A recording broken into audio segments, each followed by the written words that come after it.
So I just got the funniest memory, come like a flashback from something I heard on the radio about some lady who took her false teeth out before she threatened to shoot up some restaurant.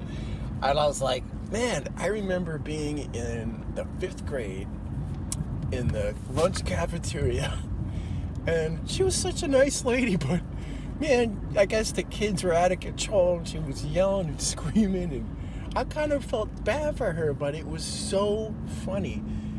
There was like an aid. It was like when you eat in the cafeteria, the kids, they have food fights, and in 5th grade cafeteria, George Fisher Middle School, and there was this lady called Mrs. or I think it was Mrs.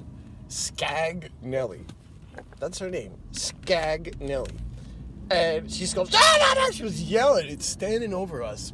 And she's yelling at some other kids too. And our table, she wasn't really yelling at me or my friends, particularly at our table, but she had to come up to our table and yelled over our table at some other kids. And her false teeth came out right into our lunch trays and bounced around a little bit, some goo on it. And she goes, ah! And she grabbed it and shoved it back in her mouth. And we just looked at each other and we could not stop laughing, I think, for 2 years. I think that was something that we probably went to the 7th and 8th grade.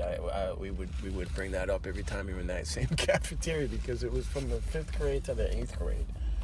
And Mrs. Scagnelli, I hope you're doing all right. I don't know, maybe she passed away, I'm not sure.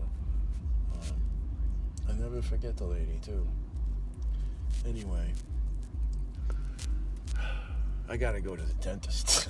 I'm gonna be rocking a pair. Dang.